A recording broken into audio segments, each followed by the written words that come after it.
देश में जहां एक तरफ स्कूलों की बदहाली के चलते जेन अल्फा जगह जगह पर मोर्चा खोले हुए है, तो वहीं एक तस्वीर ऐसी भी है जहां के बच्चे अपने हुनर और मेहनत के बल पर नया कीर्तिमान स्थापित कर रहे हैं। दिल्ली का ये सरकारी स्कूल आज के समय में देश के कई राज्यों के बदहाल स्कूलों को आईना दिखा रहा है। दिल्ली के रोहिणी सेक्टर 21 स्थित government coed senior secondary school आज सीमित संसाधनों के बावजूद असीमित सपनों को पंख दे रहा है।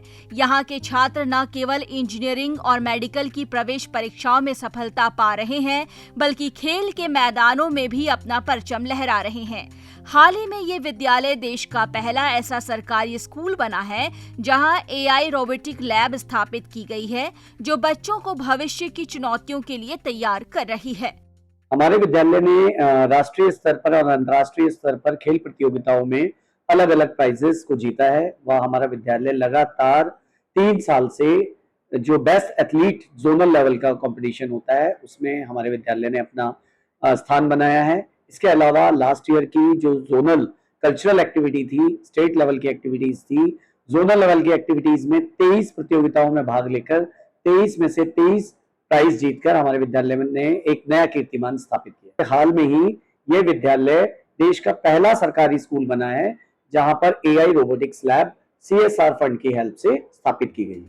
सफलता की इस कहानी के पीछे यहाँ के होनहार विद्यार्थियों की कड़ी मेहनत, खेल और पढ़ाई के कठिन संतुलन को ये छात्र न केवल साध रहे हैं, बल्कि मिसाल भी पेश कर रहे हैं।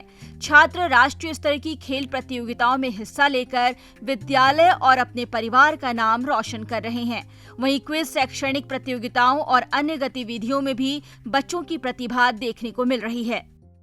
कराटे में, किक बॉक्सिंग में, ताइक्वांडो में 2018 से 21 तक स्टेट मेडलिस्ट रहा हूँ मैं। कराटे के अंदर 2022 में किक बॉक्सिंग में स्टेट में ब्रॉन्ज मेडल जीता था दिल्ली के लिए। दिल्ली ओलंपिक्स प्लेयर्स की उसमें क्वालिफाई करा था और अब एथलीट्स में भी पार्टिसिपेट कर रहे हैं। साथ में सिस्टमेटिक अरेंज करना स्टडी और sports is very difficult thing. So ये चीज़ बहुत ज़्यादा टफ होती है कई बार। मैं पढ़ाई के साथ साथ रनिंग भी करता हूँ, जिसमें मैं मिडिल डिस्टेंस में स्टेट तक गया हूँ। मेरे टीचर्स का, परवेज सर का और मेरे घर वालों का। आगे चलकर आप क्या बनना चाहेंगे और क्या हासिल करना चाहते हैं? मैं रनिंग में ही आगे जाना चाहता हूँ, मिडिल डिस्टेंस रनिंग में।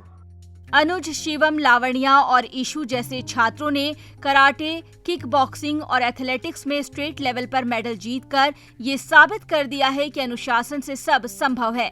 छात्रों का कहना है कि खेलों ने उन्हें न केवल शारीरिक रूप से फिट रखा, बल्कि एकाग्रता के साथ पढ़ाई करने का हौसला भी दिया। इन सभी की नजरें अब नेशनल और इंटरनेशनल स्तर पर मेडल लाने पर टिकी हैं। मैं एथलेटिक्स में हूँ, स्प्रिंटिंग में। मैंने दिल्ली एनुअल एथलेटिक्स चैंपियनशिप में ब्रॉन्ज मेडल जीता था और टग ऑफ वॉर में भी स्टेट में नेशनल के लिए क्वालिफाई किया था। पढ़ाई, स्पोर्ट्स हमारी सिर्फ फिजिकल हेल्थ को भी अच्छा करता है, पढ़ाई के साथ साथ स्पोर्ट्स करना हमारी फिटनेस को भी ज़्यादा अच्छा करता है। मैं एथलेटिक्स में हूँ और लॉन्ग डिस्टेंस करती हूँ।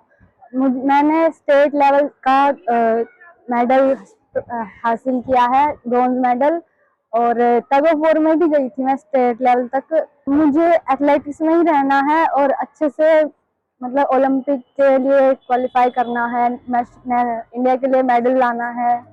रोहिणी सेक्टर 21 के इस विद्यालय की सफलता ये बताती है कि अगर सही मार्गदर्शन और अवसर मिले तो सरकारी स्कूलों के बच्चे किसी से कम नहीं हैं। ये बदलाव नए भारत की उस तस्वीर को दर्शाता है जहां प्रतिभा आर्थिक बाधाओं को तोड़कर आगे बढ़ रही है। दिल्ली से ETV भारत के लिए संवाददाता मनोज की रिपोर्ट।